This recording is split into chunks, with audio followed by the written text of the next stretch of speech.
Frindle Chapter 6, The Big Idea. 3 things happened later that same afternoon. Nick and Janet Fisk had missed the bus because of a school newspaper meeting, so they walked home together. They were seeing who could walk along the curb without falling. It took a lot of concentration, and when Janet stepped off into the street, Nick said, "That's 3 points for me."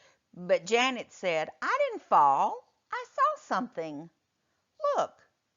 She bent down and picked up a gold ballpoint pen, the fancy kind.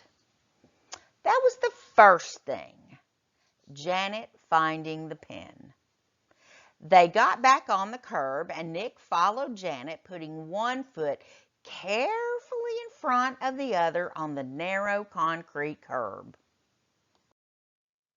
And while he stepped along, he thought back over the school day, especially about his report, and what Mrs. Granger had said about words at the end of the period finally sank in. That was the second thing, understanding what Mrs. Granger had said. She had said, "Who says dog means dog?" "You do, Nicholas." "You do, Nicholas," he repeated to himself. "I do," Nick thought, still putting one foot in front of the other, following Janet. "What does that mean?" And then Nick remembered something.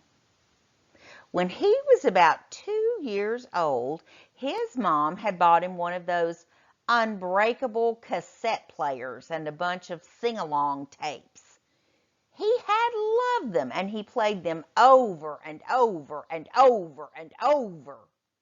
He would carry the tape and the player to his mother or his big brother or his father and bang them together and say, "Guagala, guagala, guagala," until someone put the cassette in the machine and turned it on. And for 3 years, whenever he said guagala, his family knew that he wanted to hear those pretty sounds made with voices and instruments. Then, when Nick went to preschool, he learned that if he wanted his teacher and the other kids to understand him, he had to use the word music. But guagala meant that nice sound to Nick because Nick said so. Who says guagala means music?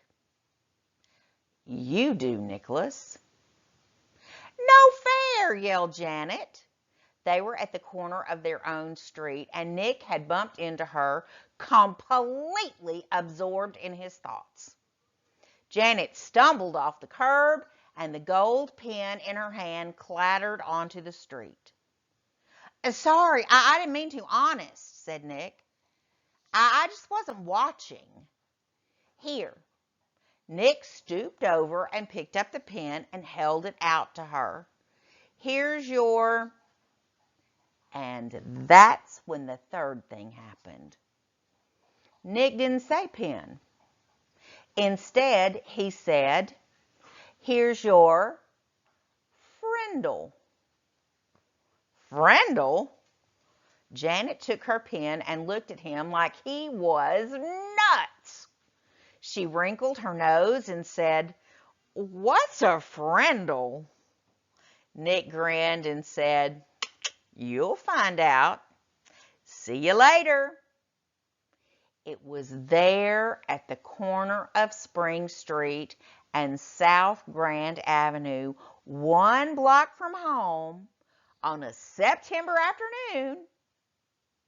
That's when Nick got the big idea.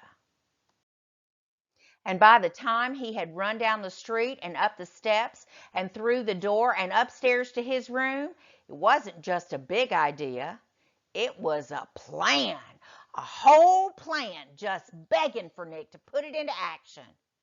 and action was Nick's middle name.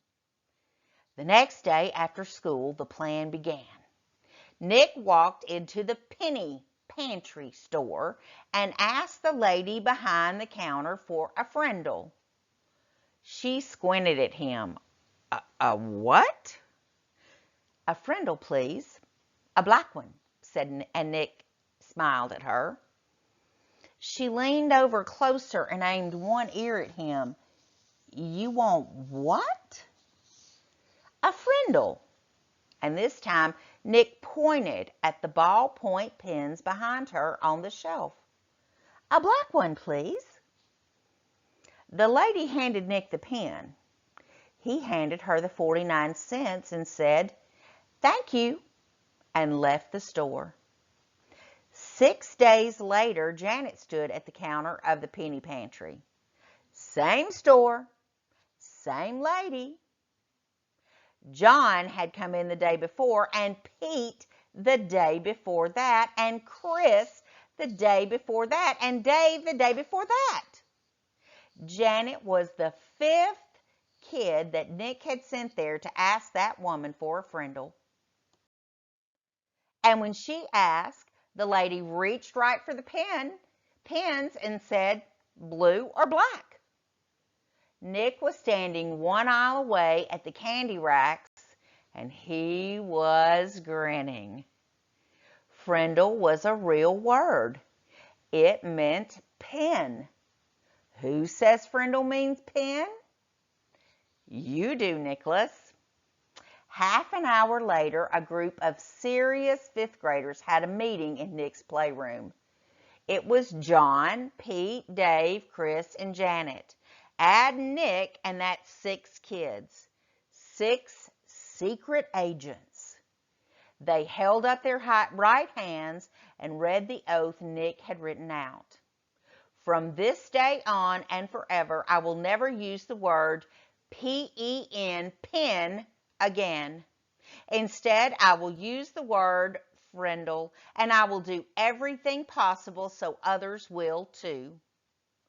And all 6 of them signed the oath with Nick's Frindle. The plan would work. Thanks, Mrs. Granger.